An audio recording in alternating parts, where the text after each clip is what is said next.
Welcome to NeuroVision, a regularly released podcast focusing on neurodiversity in the world of film, TV and beyond. Hosted by Marc and Liz Goodbrand. Hi, and welcome to NeuroVision. This is now a regular podcast, 4 episodes in. This is where we discussed neurodiversity representation and themes in film, TV and beyond. My name is Marc. And I'm Liz Goodbrand. Brilliant. So I think, Liz, obviously this is a 4th episode and it feels like we've been doing this for a while, but I suppose it'd be quite good to just do a brief intro of ourselves. Do you want to kick off? Yeah. Okay. Hi, everyone. So I'm Liz Goodbrand, and I run an organisation called The Good Space. And I basically support people that are neurodivergent. My specialism is ADHD, and I help with coaching, training, helping people to thrive and live a fulfilling life. Love that. There's a lot worse things to do with your daytime, isn't it? I would imagine. That's a fantastic overview. My name's Marc Crawley. So I look after an organisation called Davidson.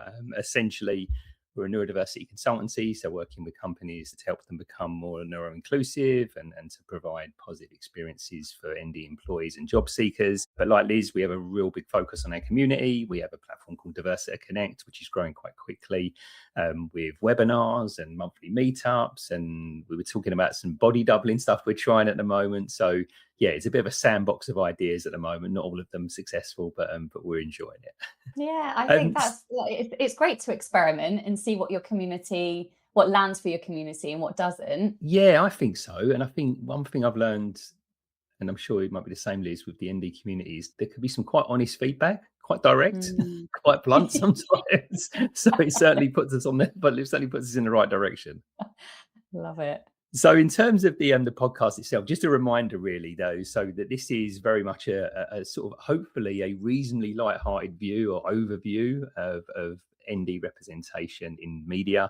We try to avoid politics and anything too controversial, of course. As I say, we are now a regular podcast after 4, so we will have structure and segments. We talk about one central theme, and this week we're going to be talking about the movie I Swear. And then we will have a bit of an overview. And then at the end, we'll talk about, is it my neurodiversity or is it just annoying? And I've got the subject this week, which I'm really excited to share. So, of course, we love community ideas and engagement, and we'll share the email address at the end, but it'll also be in the notes. So please feel free to send over ideas, etc. And we've got loads of plans for future episodes, etc. as well. So I swear, this was like your idea, Liz. I think you come to me and said that this was one that we should have on our radar. Yeah, what's your sort of general overview of I Swear, and what made you sort of think about this was something we should concentrate on? Well, before everything happened was it the BAFTAs? It was yes. The BAFTAs, wasn't it? Yeah. It had been on my radar as something to watch. And I think so often when we think about neurodivergence, there's often like a spotlight given to ADHD, to autism, to dyslexia, and maybe not so much to some of the other conditions that fall under that umbrella. So I really wanted to learn more actually about it. And then everything happened at the BAFTAs, and I was keen to watch it. Oh my goodness me. Of all the stuff that we've watched, this is the 3rd thing that we've watched, haven't we, as part of this podcast. This one really got me. I think I cried for most of it, watching it. So much heart, I think. And I think they really captured the human impact. And obviously him being the age that he was and going through the experience that he did in was it late 80s, I think, wasn't it, where awareness was even lower than it is now. Yeah, some of it was really shocking to watch and heartbreaking to watch. What did you think? Yeah, I mean, I went into it with a little bit of knowledge. I think as a kid, I'd watched the documentary about John Davidson, who's it's a biopic on his life. And then I think I watched a follow-up one. So I'd seen his story, but like you, even though I work in this space, I don't have a huge amount of experience with Tourette's. And yeah, when you recommended it, obviously it had coincided with the news reports of what had happened at the BAFTAs as well. But yeah, like you, I was like, I'd read some reviews of it. I couldn't wait to watch it. And I think, like you, it was easily the most emotional thing that we've watched so far. I mean, Rain Man, I'm sure under the right context would have been, but this journey felt really personal. The fact that when the film starts, he has no signs of Tourette's at all. And he has this promising goalkeeper career, and obviously he's a bit of the blue-eyed boy within his family or whatever it is. And the lack of understanding and him starting to obviously have the tics and the involuntary actions and all of these other things that start to sort of take shape. That early part of the film I found definitely the most difficult to watch. Yeah, absolutely. The lack of understanding, but beyond the lack of understanding, the lack of kindness, I think, Yes. shown to someone that was clearly struggling, clearly finding it very challenging, and their well-being impacted.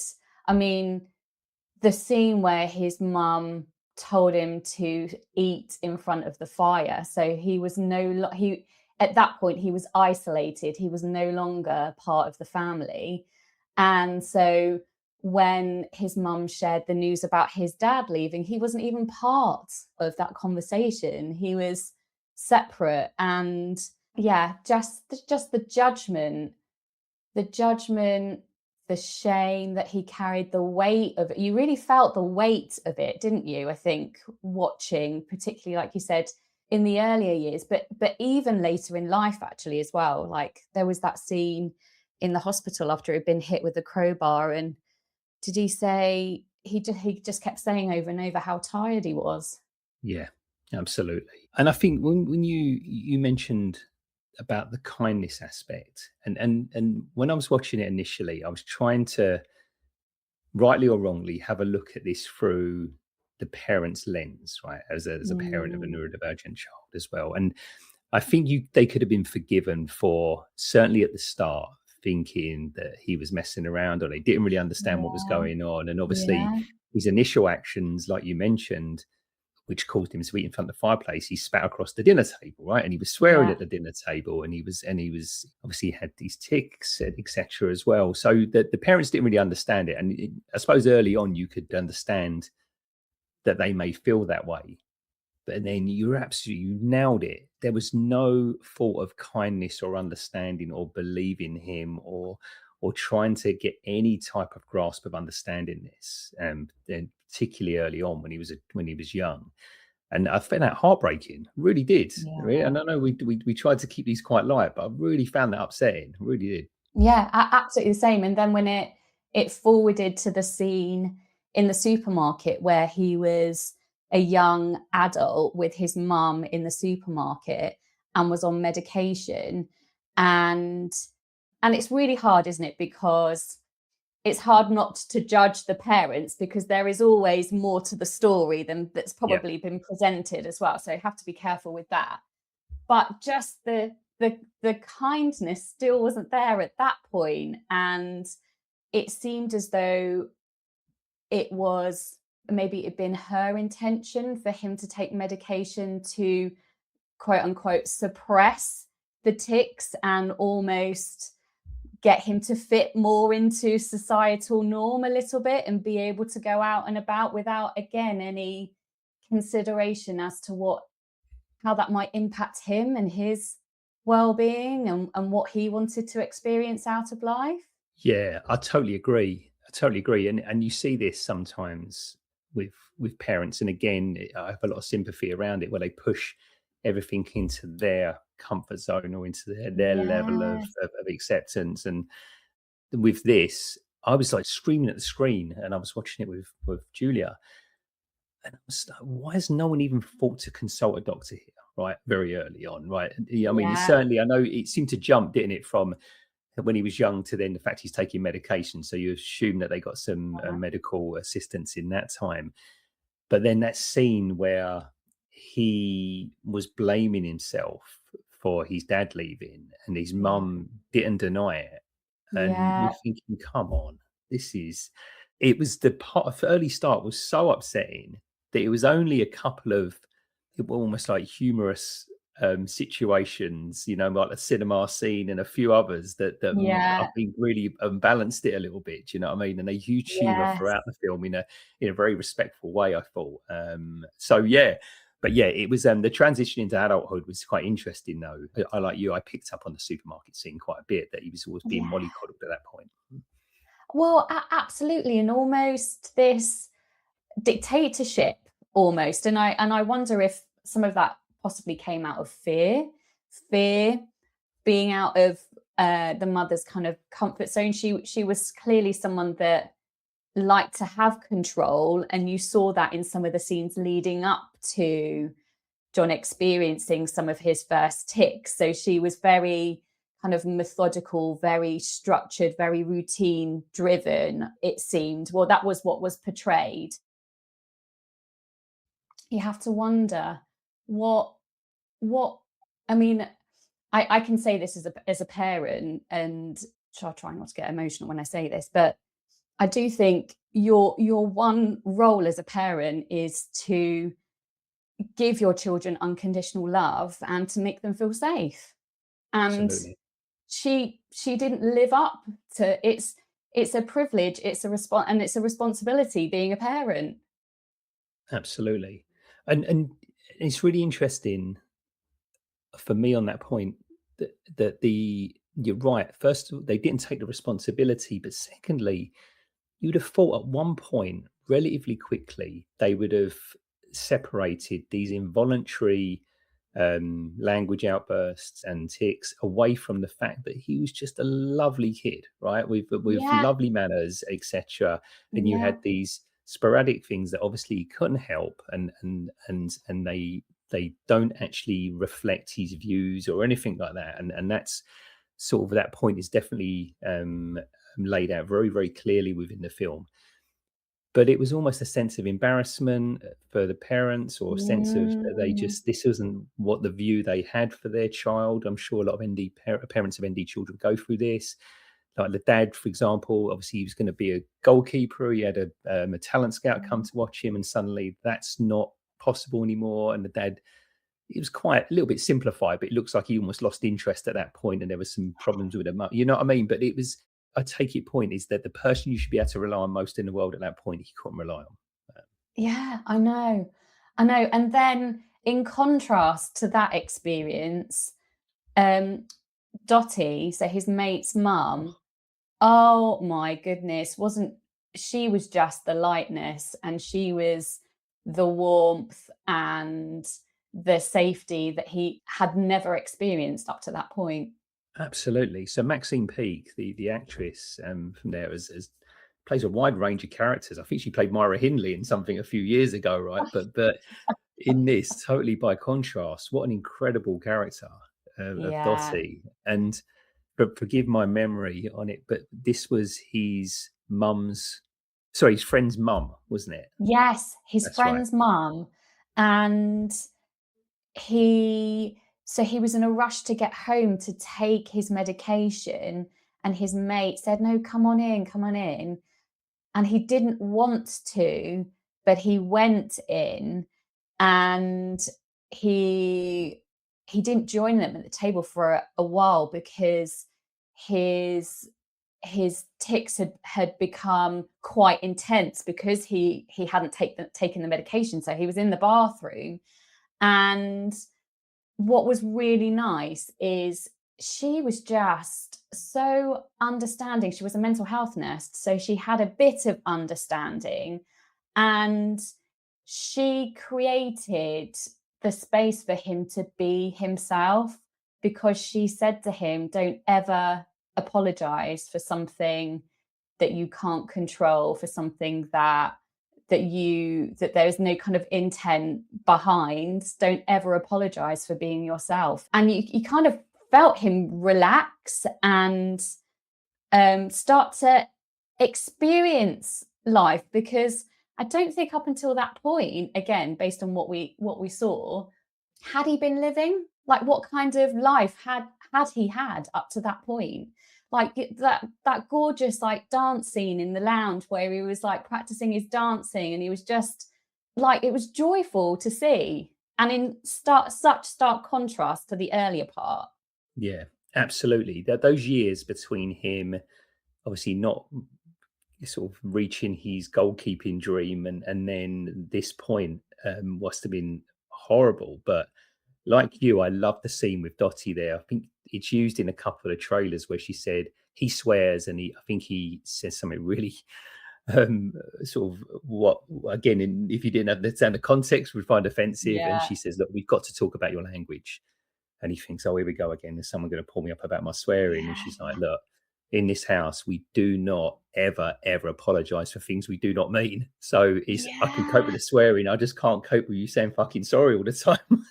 So it was just brilliant scene. Yeah, like brilliant woman. And then his mum kind of disappeared from the scene for quite some time. She didn't have any presence, particularly in I Swear, until the kind of later moments. But it wasn't so much on her; it was on him. But what I really loved about the film is watching kind of the relationships develop. And I think you really, back to what I was saying to start off with, you really saw the human side of things, and the human impact of the condition on his well-being, on his relationships with people, on his confidence, on so many aspects of his life. What did you think? Yeah, I did. I think those key touch points of people he met, it seemed at the right times, right? And it didn't seem, let's be honest, they were probably a little bit fortuitous given his circumstances, right? And the lack of support he was getting from the people he could trust. So he met Dottie, obviously you mentioned, just almost by accident, and happened to be the right person at the right time. And then we move on to him obviously getting a job and meeting a character played by Peter Mullan, who's his boss.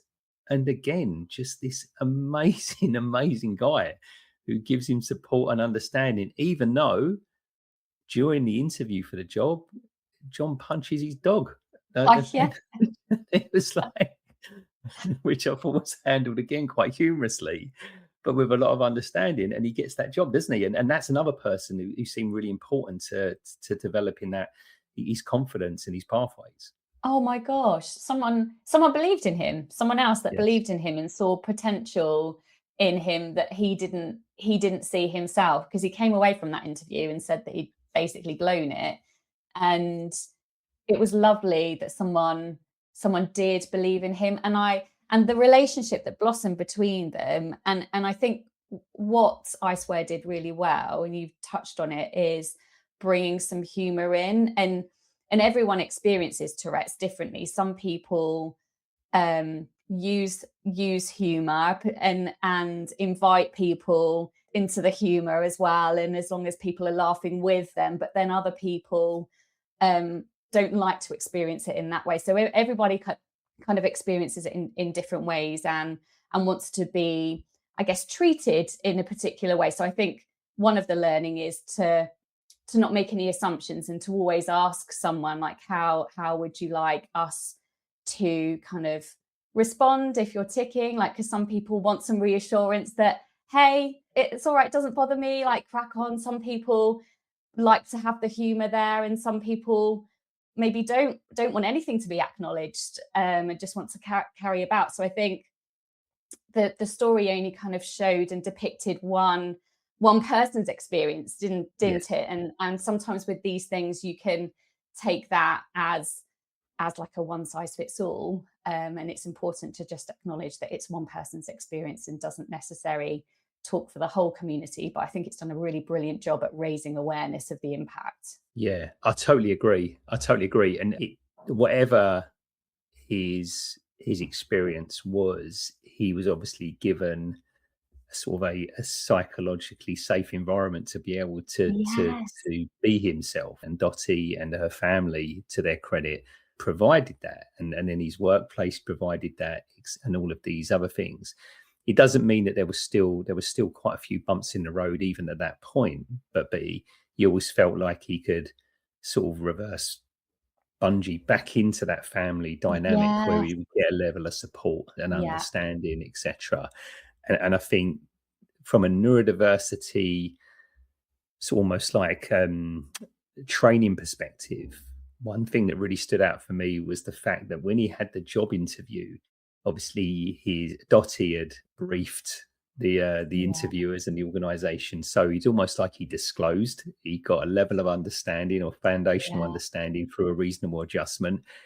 Because let's be honest, if you went in there and the interviewer didn't know too much around Tourette's, etc., that they may have maybe not looked at John in the same way, but he managed to look past these areas and paused a few times during the interviews, do you know what I mean, to listen to exactly what he was saying rather than some of these involuntary actions. So I thought that was really interesting and a good lesson for employers to think, okay, if you can give people the opportunity to safely disclose and have an opportunity to ask for adjustments, then they can, again, you can see people in the way that you should be looking at people during interviews. Absolutely. And I think one really lovely thing is that he also gave some positive feedback as well, like it was the best cup of tea that he'd had in the interview. Absolutely. And on the job, like praising him for setting out the chairs so quickly and in, I guess, like not messing around, just doing it, which then led on to the discovery, although it was kind of only fleeting, about OCD. And I guess this is from a neurodivergent perspective, there cannot often be lots of things intersecting. So with Tourette's, sometimes you can experience ADHD and OCD as well. And it was only fleeting, wasn't it? But needing the chairs to be organized in a particular way. And then he described the ritual that he has when he's pouring hot water as well from the kettle. What was your observation there? Yeah, I think the OCD stuff was interesting because it was the kissing the lampposts, the hot water, the chairs. But again, from a workplace neuro-inclusivity perspective, it's this: if you give someone the platform there, no one could do that job better than him. And obviously his career progression is highlighted throughout the film, because he's so good at this job. He really is. And just because he says a few things here and there, etc., which he obviously doesn't mean that he shouldn't be able to do this job. And yeah, but I agree, it was used quite sparingly. But for me, it was more about, like Dottie and Peter Mullan's character, giving him the platform to showcase his skills is important. Absolutely. And then I guess towards the end, like the full circle moments where with the policeman found him and asked him to come in and help educate his team, because there was vulnerability shown from the police officer who said, we should have treated you better and I should have treated you better. And what he managed to achieve then, and the knowledge and awareness that he created, was pretty incredible. Absolutely. And you could tell the film was starting particularly in, I suppose, the third act, right? They're starting to move into the authorities starting to change slightly. Do you remember the scene in the courtroom where the judge totally dismisses the idea of Tourette's at all? And just literally classifies what John is saying as being offensive, right? And not any type of neurotype or condition or anything like that. But then Peter Mullan, and forgive me, I can't remember his character's name, but he makes Tommy. a really good Tommy. Right? That's it. Yeah. Tommy. Thank you. So he makes a really good analogy, because John is in court because he involuntarily punches someone or bumps into someone in a nightclub, and then it turns into a fight. And Tommy says that if John was blind and he bumped into someone in a nightclub, then it wouldn't be seen as an aggressive action, right? And while John didn't like to think of Tourette's as a disability, it's an involuntary action or something he couldn't help or didn't mean to do. So framing it in that way, I thought was quite useful in terms of trying to move the conversations forward. And he also says something else, Tommy, where he says, the problem is not you. The problem is we don't know enough about Tourette's, or the society doesn't know enough about Tourette's. And you transition onto the police force. Perfect example, I thought, of that. Yeah, I think that was such an important point actually that you raised, because it was Tommy's encouragement, and he kept saying that you don't need to kind of do anything different. It's not you, it's everybody else that needs to be better educated. And I think you've got an opportunity to do that. I think he helped empower him and build his confidence to do that, like an incredible ally, really, when you think about it. And because he was swearing, wasn't he, as well, in the docs, where he was describing the moment. Well, didn't you say, like, on a daily basis he was hitting the bollocks? Yes. And he comes up with about 10 different words for his private parts. You're right. And yeah, I thought that was incredible. And what was really interesting is, and I kind of did a bit of research into this, Tourette's was identified as a medical condition back in the late, was it 1800s? But actually it wasn't part of the Equality Act or even recognised as such until the early 2000s or 2010-ish. So even though it was acknowledged medically, it wasn't acknowledged in other ways, and there wasn't the awareness of it kind of in other ways. That's really interesting, because it seems then that there's this almost lost period then between, obviously, around even in the early 80s, which isn't that long ago, right? I like to kid myself with. But there's no understanding at all, right? No understanding at all. It's like people are talking about this for the very, very first time, which I suppose is quite a nice segue into the fact that he, from the moment the police bring him in to raise some awareness and understanding, he almost becomes like a trainer or an awareness ambassador, doesn't he? Yes. And that really kicks into gear when he does this first, almost, is it like a Tourette's weekend where he yes. everyone invites a lot of people in who are parents of children with Tourette's and obviously individuals that are Tourette's. I thought that was a fantastic scene. Yes, which was a little chaotic, wasn't it, at start, having everybody in the room, and but also I imagine for the people in the room, particularly because there was a scene before that where he was in a car with a young adult, and she said to him it was the first time she'd ever met someone else who experienced what she experienced. And so for a lot of children in that room, it would have been the first time that they felt truly seen and truly understood. So the power in that was just incredible.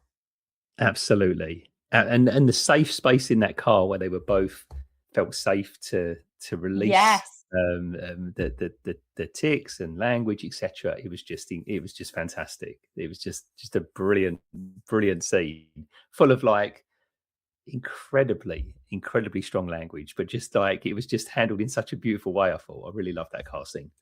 Yeah, and the humor where the camera kind of panned to the parents outside the car while they were releasing in the car was quite funny as well. But the parents had sought him out, hadn't they? Like, yes. Are you the person who, which, like, incredible to have parents like that. Well, I say incredible.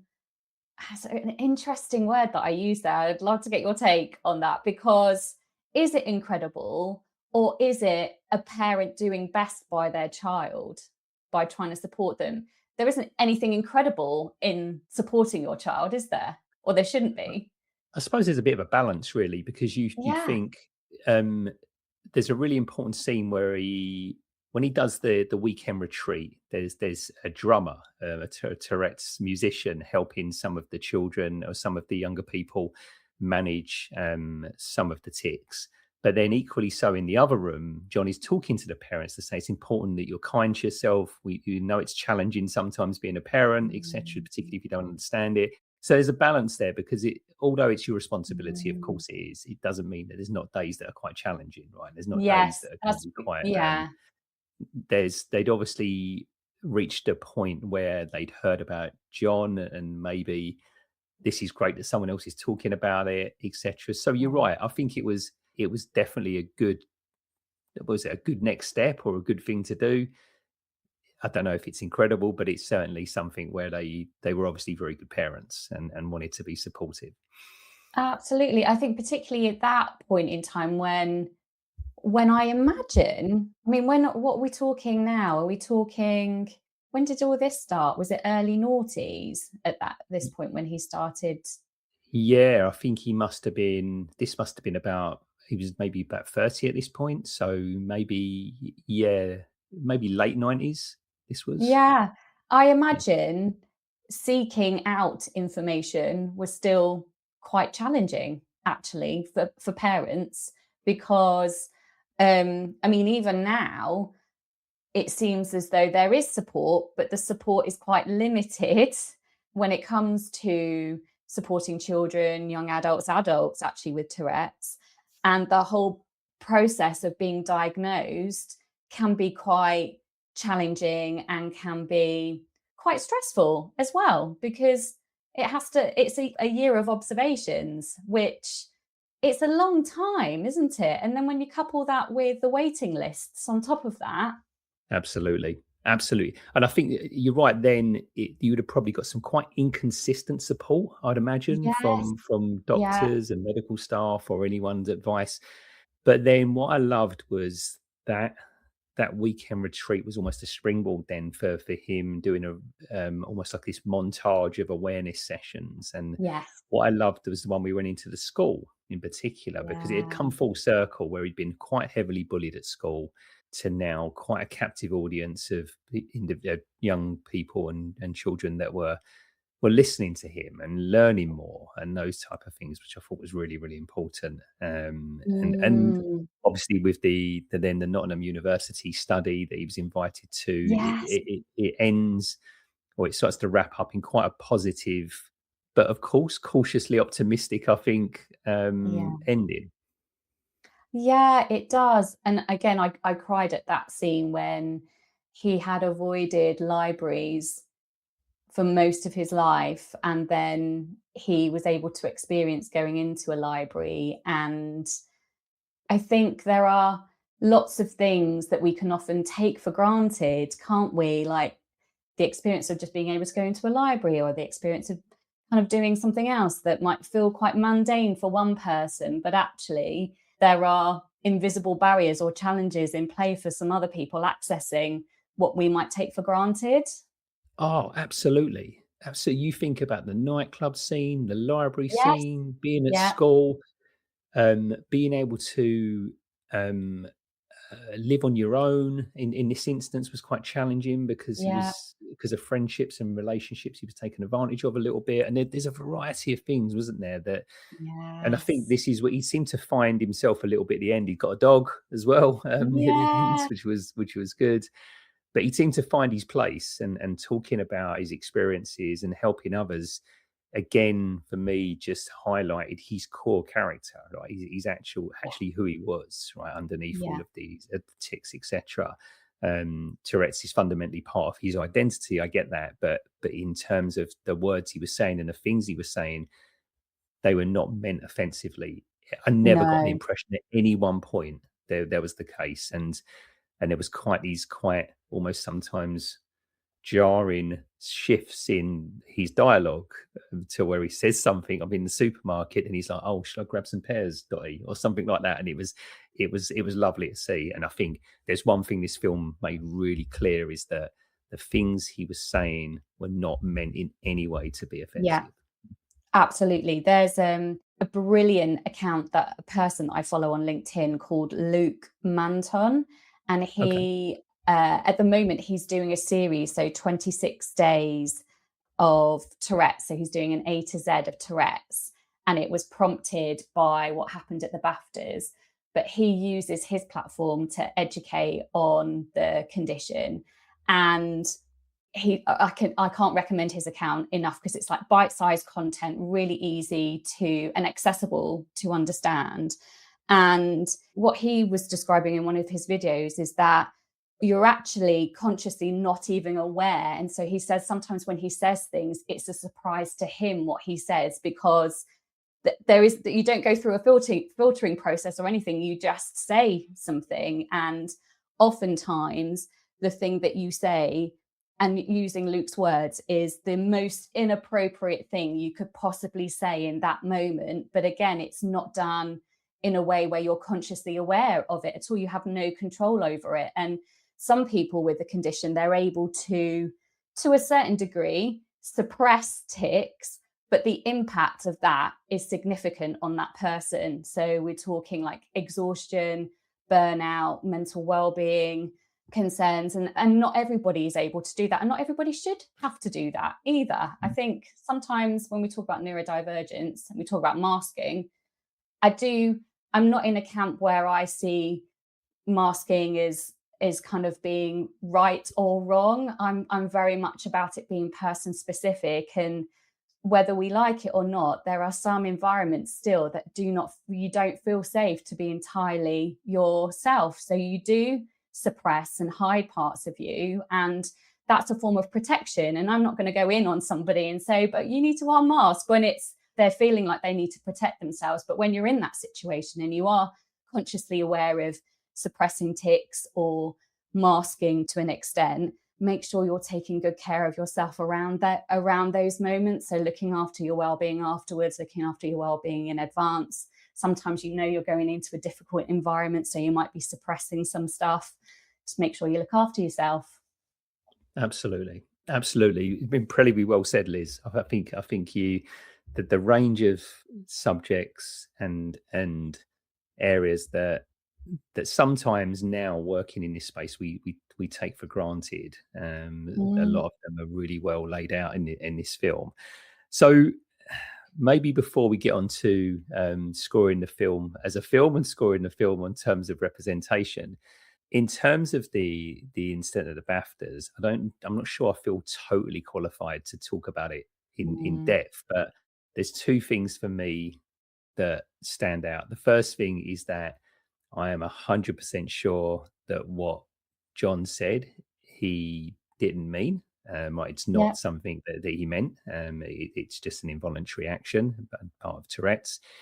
But the second thing is, I think two things can be true at the same time, right? Just because what he said can still be offensive to people, and I understand that, right? And it's important to recognize and understand this.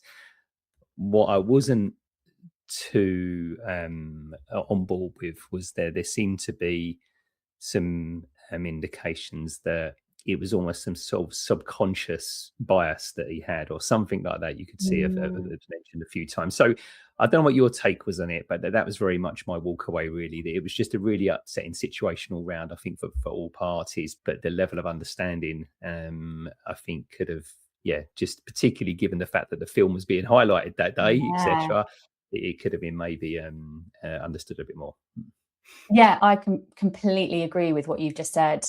It's complex and there's a lot of nuance, and I don't think there was a lot of argument around this and that and kind of polarizing opinions. And the reality is, two things can be going along at the same time. Someone can be saying involuntary things that are also hurtful to the recipient. Absolutely. That those two things can happen. And I think that nuance was maybe missed, and it clearly highlighted still the need for education for a lot of people. That was my takeaway from it. And it's a shame that it happened in that way. I also wonder, like, on the flip side, has the event maybe helped to educate an audience more or create more visibility? So there's that kind of flip to it as well. Yeah, I think you're right. I think because if you take the comment on face value, of course, it's incredibly offensive, right? But it's not, right? And I think that's as soon as that's understood, then it puts hopefully the situation in a different context. Doesn't mean that the actual phrase and language, of course, that shouldn't be seen as offensive, and of course fully understand that and appreciate that. But it's that intent part of it is obviously not there, and it's not coming from a place of hatred. It's not coming from a place of discrimination, etc. And I think certainly when you watch the film, even though obviously the film was made before this situation, the film is a perfect way of trying to highlight that, and it's laid out very, very clearly throughout the film. And any basic understanding around Tourette's, again, should hopefully give people an understanding of that. But at the same time, as I say, it's definitely, I'm not diminishing anyone who was offended by the phrase. Of course, I think that's really important to understand. Absolutely. So what would you rate it then? Oh, well, I think from a film, I'd give it a 4 out of 5. I think, I mean, I was close to, I think we can do 4.5s. I think it was really, really good. I think it was a little bit rushed at the end, in terms of sort of wrapping things up a little bit. But I think the overall film, brilliant performance from Robert, I'm going to get his name, Aramayo. Managed to get his name right there. A brilliant performance, really, really was. And I think, great performances all round. And the representation, I would give a 5, because I think it made it, I come away learning a lot more, and I'm in this space day in, day out. I really am. And I think the core messaging come through really well. So what did you think? I think I'd score the film 4.5 out of 5, because I really felt the emotional impact. For me, it wasn't just a film about Tourette's and the condition. It was about people and the impact that had on people. So like I really felt it and thought it was delivered really delicately and in a really humane way, actually. So I thought that was good. I think from a representation perspective, I'm going to score it 4 out of 5, but only because what we saw was one version of Tourette's, or one person's experience with Tourette's.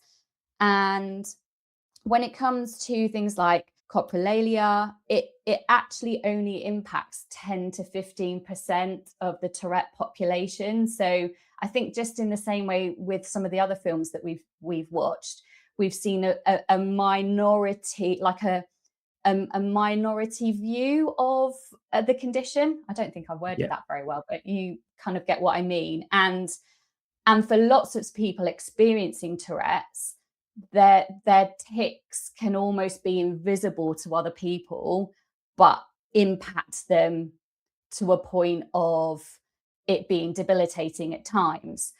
But I think this is the challenge, isn't it? Right? Because there is no one size, and it's really hard for one film to entirely represent like one neurotype, because we all experience our neurodivergence differently.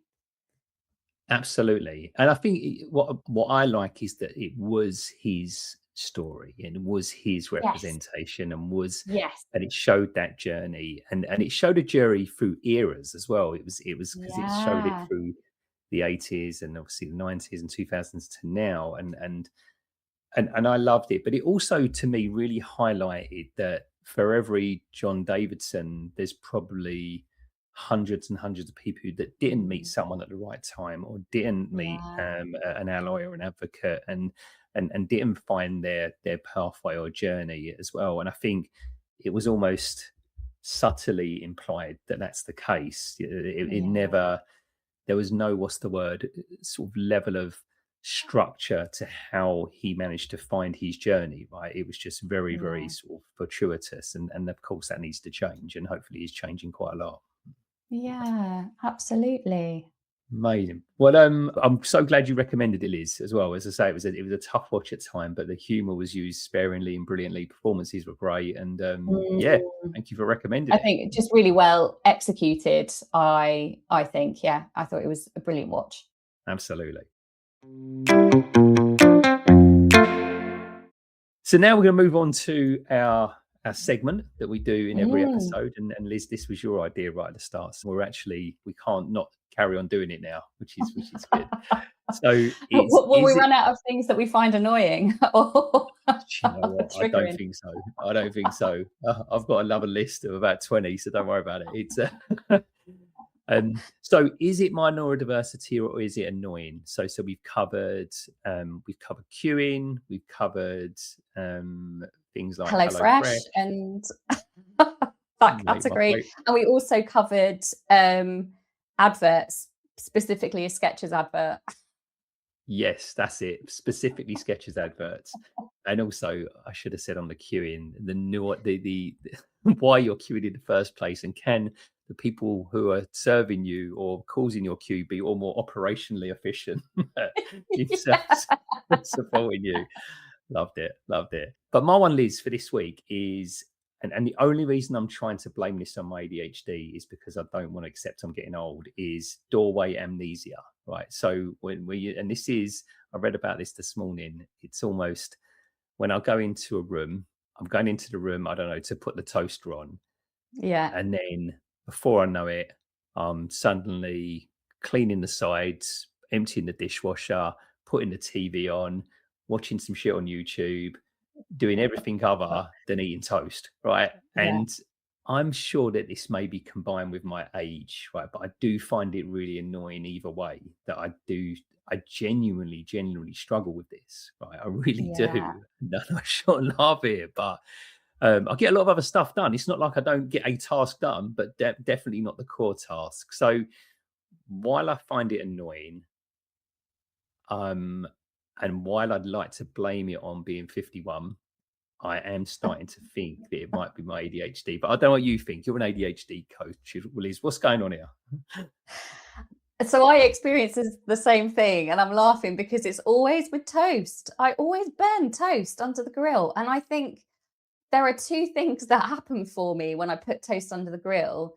One is distraction, but two is time blindness. So I put the bread under the grill, and I don't know why I don't use the toaster, but for some reason I put it under the grill. And in my head, I have a window of time to sort out the washing, to sort out the dishwasher, to do all of these things. And then before I know it, I'm smelling burnt toast. So yeah, I'm 45. And so I was thinking, oh my gosh, I've just said I'm 45. I'm not, I'm 43.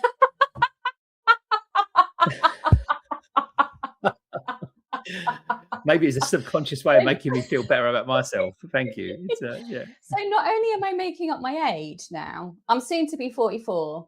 And I was thinking, is it perimenopause combined with ADHD? There could be truth in that. But I think the reality is with ADHD, I experience some of these things anyway, and my hormones just amplify it. So kind of working memory is completely shot at the moment, as an example. And can I just share with you, when you shared the topic that you wanted to use, I did something yesterday and I couldn't stop laughing afterwards. So I was on the phone to my mum, and whilst I was on the phone, I was frantically looking for my phone. So wow, I love it. I thought I had lost my phone, and I'm there talking to my mum, searching around the house trying to find my phone, and after 5 minutes I realized I was on the phone talking to my mum. I think that's a whole nother level.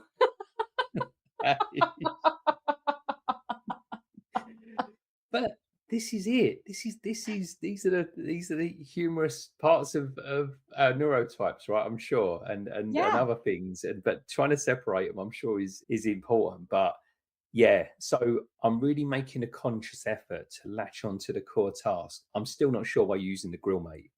Do you have a toaster? I do. I know why I'm not using the toaster, because the toaster is in the cupboard. And so there is a few more steps involved with toasting my bread in the toaster rather than the grill. The grill is more accessible to me. It's the quickest route. I'm invested in this story now. Do you have like, and again, I'm not being rude, do you have like a counter space? Why is your toaster in the cupboard? I it was originally out on the surface, and I've already got a microwave out. Sorry, this is just TMI. Microwave out, a kettle out, a few other bits and pieces. Well, I'll tell you what, it's because I moved the air fryer from the garage into the kitchen. And the reason I did that was, again, ADHD, outside, out of mind. So had a very expensive air fryer that was just sitting, getting dusty in the garage. I love it. So I moved that into the kitchen. And then the result was that the toaster that's no longer used was put in the cupboard. Yeah. I love this. I love the way we've gone from sort of this doorway sweep of our memories as we're walking into why we don't have toasters on our side. I love it. Wow. I can completely relate to what you're saying. And so I think our neurodivergence is playing a role in it. Like, how often do you go into a room? And I find myself going into a room and then just stood in the room blankly trying to figure out what I'd gone into the room to do. I can't remember. So I go and do something else, and then I remember and then come back. It's like I played a video game the other day where it starts with you in a room and you got to work out why you're there, right? And you start looking at clues and stuff like that. It's like that. It really is. Just want some fucking jam on toast. It's like, come on, Marc. Get oh, together. Do you go for jam? Is that what you're topping? Jam on toast? I think in this instance, yeah. But yeah, I'm pretty broad. Scrambled egg, beans. No, not at the same time, admittedly, but yeah, I'll mix it up a bit. Nutella as well. What do you go for? I do like Nutella, but I also like Marmite. Do you like Marmite? See, this is why we're working well together, because I don't. Do you know what I mean? It's one or the other, isn't it? So I love Marmite. I had Marmite on toast this morning, actually, with a strawberry protein shake. I'm not sure the two really complemented each other, but yeah. Wow. Well, that is some combination. Fair enough. Well, Liz, it's been great. This has been it was really good to cover this one. And I'm again, hopefully you enjoy. I'm really enjoying doing these still. Really am. Yeah, same. And we need to think of something for next time. If anyone's listening and you've got a recommendation for us to watch, listen, or I was going to say, or play with. I don't know why I was saying play with. I think it's because I was thinking of Barbie.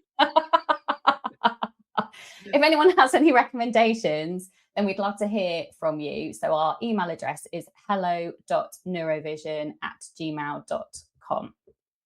Brilliant. Well, lovely to spend this time again with you, Liz. And I hope everyone's enjoying the episodes. And please feel free to share. We've actually got a LinkedIn page now where we will had sort of our upcoming content and things like that as well. But yeah, please feel free to share this with friends, because we're always keen to get people's opinions on some of the subjects we're talking about. Yeah, absolutely. Thanks everyone for listening. Brilliant. Thank you. Cheers. Take care. Thanks for listening. If you like the podcast, then feel free to follow and hit the notification bell.